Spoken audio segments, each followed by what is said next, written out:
नमस्कार, मैं हूं अशरफ वानी और आप देख रहे हैं आज तक।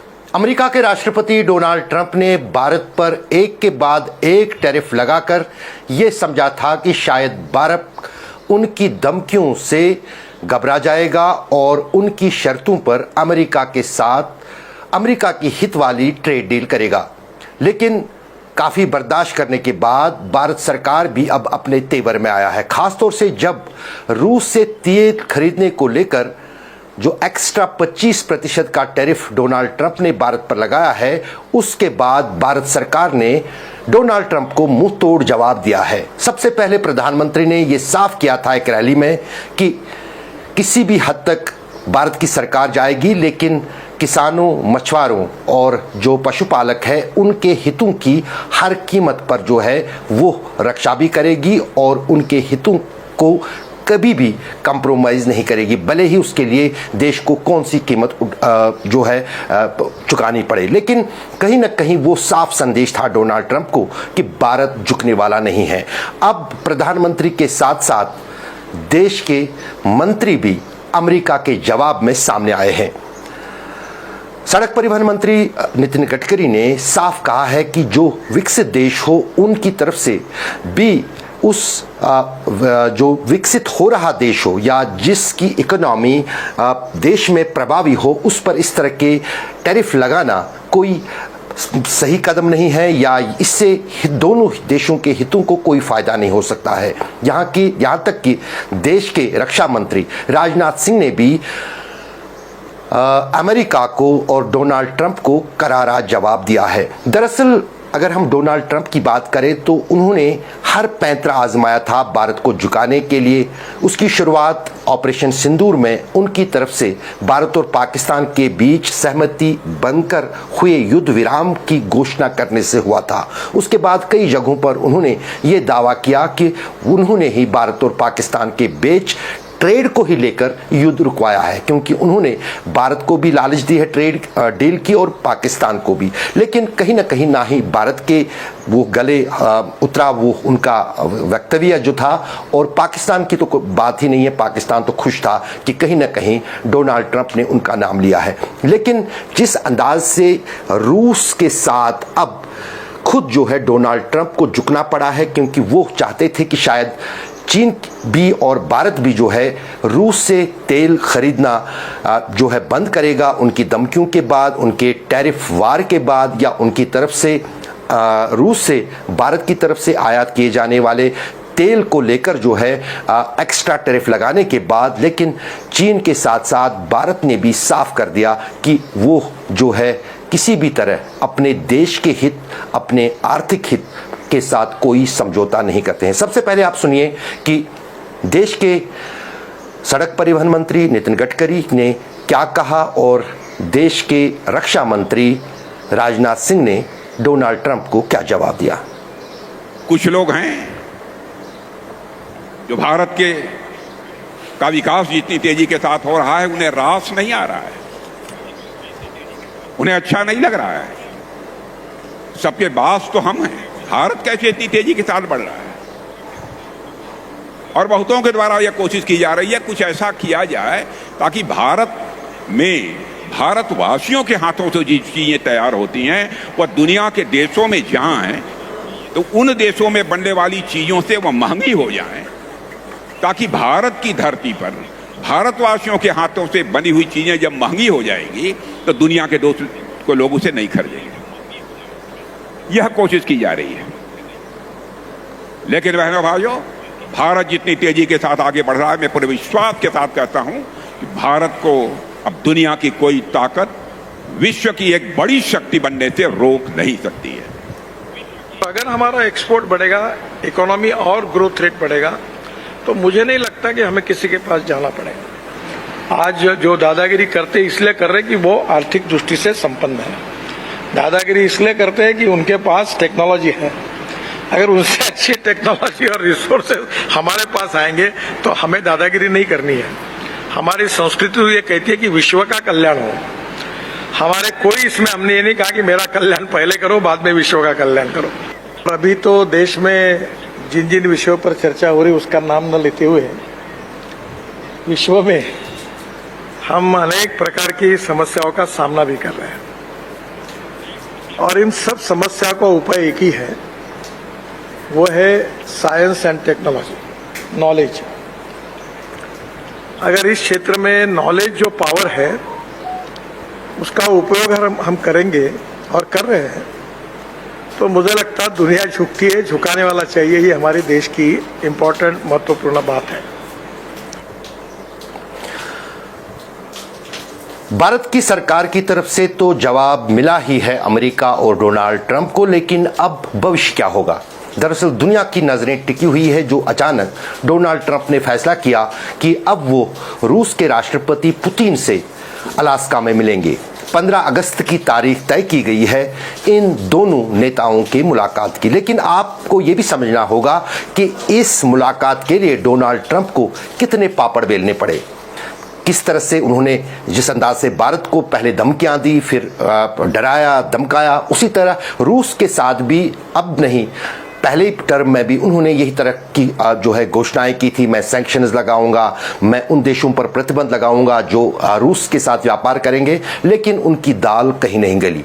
और कहीं ना कहीं जब यूक्रेन और रूस का युद्ध कहीं से भी डोनाल्ड ट्रंप को रुकते नहीं देखा तो उन्होंने अब यही समझदारी समझी कि उन्हें पुतिन से मिलकर गुहार ही लगानी पड़ेगी और पुतिन की शर्तों के अनुसार ही कहीं न कहीं यूक्रेन में युद्ध जो है रुकवाने के लिए पहल करनी होगी, जिस पर दुनिया में हाहाकार मचा है। डोनाल्ड ट्रंप के इस एक तरफा फैसले को लेकर यूरोपियन यूनियन यानी यूरोप के अधिकतर देश डोनाल्ड ट्रंप से नाराज हैं। वो चाहते हैं कि ज़ेलेंस्की और कीव जो है उनको, अगर उनके देश पर यूक्रेन पर बात हो रही है तो इस बैठक में उनकी जो है मौजूदगी है वो बहुत ज़रूरी है। दूसरा दाव जो डोनाल्ड ट्रंप ने खेला कि उन्होंने कहा कि स्वैप होगा, यानी रूस पर जो पुतिन कहता है, रूस पर जिस इलाके में यूक्रेन पर कब्जा है वो रूस नहीं छोड़ेगा, तो उस पर ज़ेलेंस्की जो है वो तिलमिलाए हैं। यानी अगर हम कुल मिलाकर देखें तो कहीं ना कहीं हर तरफ से डोनाल्ड ट्रंप घेरे हुए हैं। और दूसरी महत्वपूर्ण बात जो इस महीने के अंत में 31 अगस्त को एससीओ समिट में देश के प्रधानमंत्री चीन के राष्ट्रपति से मिलने के लिए जा रहे हैं, वहां पर उनकी बातचीत होगी, उसका स्वागत चीन सरकार ने पहले ही किया है। और चीन, रूस और भारत के बीच जो नज़दीकियां बढ़ रही है और एससीओ समिट में इन सभी विश्व नेताओं के मिलने से ये और मजबूत हो जाएगी, वो और एक चिंता जो है डोनाल्ड ट्रंप के लिए बढ़ा रहा है। क्या ये पूरा मामला बन रहा है ट्रेड टेरिफ वार की धमकियों में और डोनाल्ड ट्रंप की तरफ से जो ट्रेड वार की शुरुआत की गई, ये कहां पर खत्म हो जाएगा, कितना कौन देश झुकेगा, जानिए इस रिपोर्ट में।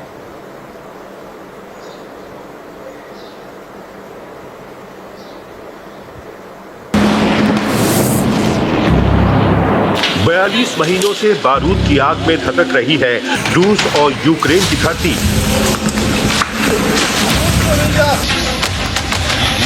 और इस जंग की आग में हथियारों और फंडिंग का घी डाल रहा है अमेरिका। 22 महीनों से गाजा में बर्बादी और तबाही की कहानी लिख रहा है इजराइल और इंसानियत के खिलाफ हो रहे जुल्म में सबसे बड़ा भागीदार है अमेरिका। 5 हफ्ते पहले ईरान के खिलाफ इजराइल ने खोला था जंगी मोर्चा और 2 मुल्कों में जंग भड़काने की सबसे बड़ी वजह था अमेरिका। दुनिया के किसी भी कोने में जंग हो, जहां जहां जंग होगी वहां वहां ट्रंप होगा। एशिया से लेकर यूरोप तक आज अमेरिका का हाथ सिर्फ जंग, तबाही और अस्थिरता के साथ है। और जंगी फितरत की कीचड़ में सने अपने दामन को छिपाने के लिए ट्रंप दूसरे मुल्कों पर उंगली उठाते हैं। हिंदुस्तान ने दोस्ती का बढ़ाया हाथ क्या थाम लिया, ट्रंप अब दोस्त की पीठ पर टैरिफ घोंप रहे हैं। सबसे पहले कहा भारत पर 26% टैरिफ लगाएंगे, फिर कहा ठहरो अभी भारत से ट्रेड डील पर बात हो रही है, फिर कहा भारत पर डील आगे नहीं बढ़ रही, 25% टैरिफ चालू। इसके बाद कहा कि 24 से 25 अगस्त को भारत से ट्रेड डील पर फिर बात होगी, फिर कहा कि भारत ने रूसी तेल खरीद नहीं रोकी, अब 25% एक्स्ट्रा टैरिफ। कारोबार की धमकी देकर युद्ध विराम कराने का दावा करने वाले ट्रंप के निशाने पर जब दोस्त मोदी का मुल्क आया तो विपक्षी दल हत्थे से उखड़ पड़े। काफी चिंतित है कि एक देश जो हमारे नजदीकी रिश्ता से चल रहे थे, जो मैं कहूँ एक स्ट्रेटेजिक पार्टनरशिप के बुनियाद पे हम काम कर रहे थे और हमारे दूसरे पॉलिसीज पे भी असर पड़ता था इससे, अगर उस देश उनके एटीट्यूड को बदल लिए तो भारत को बहुत सारी चीजें सोचना पड़ेगा। भारत के खिलाफ टैरिफ युद्ध छेड़ चुके ट्रंप के ऐलानों पर भारत ने पहले दिन से अडिग रुख अपना रखा है। अब पीएम मोदी ने भी कह दिया है कि चाहे जो हो जाए किसानों के हितों से समझौता नहीं होगा। हमारे लिए अपने किसानों का हित सर्वोच्च प्राथमिकता है। भारत अपने किसानों के, पशुपालकों के और मछुआरे भाई बहनों के हितों के साथ कभी भी समझौता नहीं करेगा।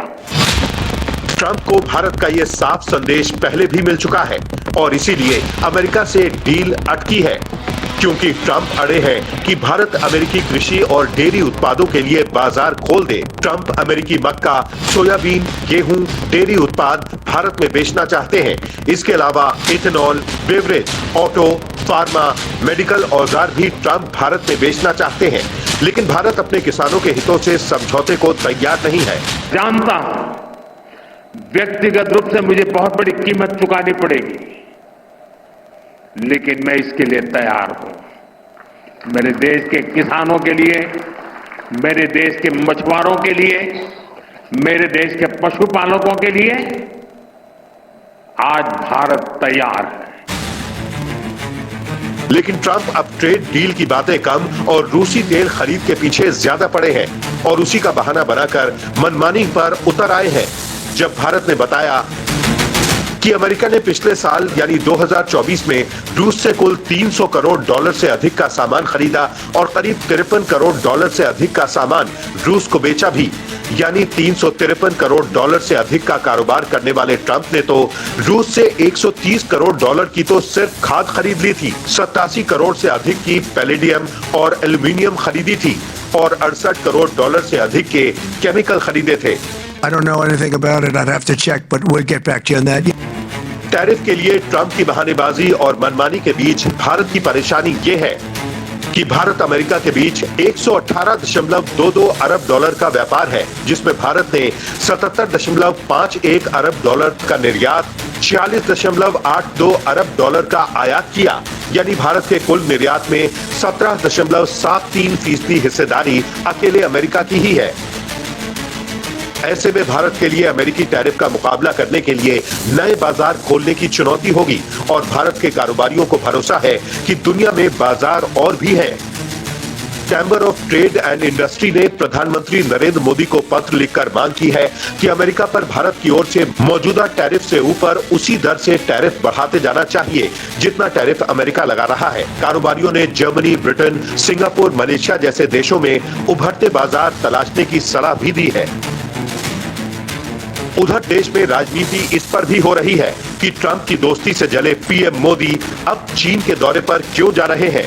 आज तक bureau.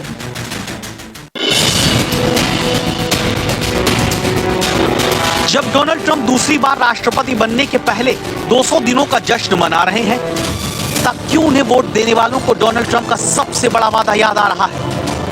But I'm here today with a message of hope for all Americans. With your vote in this election, I will end inflation. And this is all you really need to know. They broke it, and I'll fix it. We're going to fix it, and we're going to fix it fast. Donald Trump ने कहा था कि वो आते ही महंगाई को खत्म कर देंगे और ये बहुत जल्दी करेंगे। डोनाल्ड ट्रंप ने काम तो बहुत जल्दी किया, लेकिन महंगाई को हटाने के बजाय उसे लाकर जनता के सिर पर लाद दिया है, जिससे जनता की हालत खराब होनी शुरू हो गई है। I've tried to avoid the negative and stay on the positive, but it's very, very hard, especially when you go in the store to buy something to eat and you can't get nothing to eat. It's ridiculous. सर्वे कहता है कि 53% से ज्यादा अमेरिकियों की चिंता की सबसे बड़ी वजह खाने पीने की चीजों के बढ़ते दाम है। वहीं 47% के साथ घर का किराया अमेरिकी लोगों की दूसरी सबसे बड़ी टेंशन बन चुकी है। The prices seems to go up every week, every month. But every time I come, I see the difference in the price, especially fruits. You know, the price is killing me. Instead of saving money in my bank account, I'm using it in groceries. महिलाओं और Hispanic लोगों की जिंदगी सबसे ज्यादा Trump की नीतियों के चलते प्रभावित हो रही है। हालत ये हो चुकी है कि लोग अभी खरीदें, बाद में भुगतान करने जैसी सेवाओं पर निर्भर हो गए हैं। एपनॉक के सर्वे में पाया गया है कि लगभग 10 में से 3 अमेरिकी वयस्कों ने मनोरंजन या रेस्टोरेंट से खाना मंगवाने जैसी छोटी मोटी खरीदारी के लिए या किराने का सामान और चिकित्सा जैसी जरूरी चीजों के लिए अभी खरीदें, बाद में भुगतान करें सेवाओं का इस्तेमाल किया है। 45 साल से कम उम्र के लगभग 10 में से 4 अमेरिकी ऐसे हैं। I got a lot of stress at home, and now when I come to the grocery store, it just raises the level of stress up, and it's mentally messing with me, because my attitude when I go home, anybody say anything out the way after I come from the grocery store or the Family Dollar, wherever, I click. I goes off on the people. I can't, my attention of it all.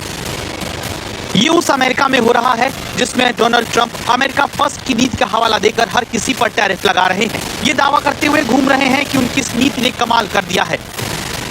Was I compared the record in Donald Trump's first term with the Joe Biden first term.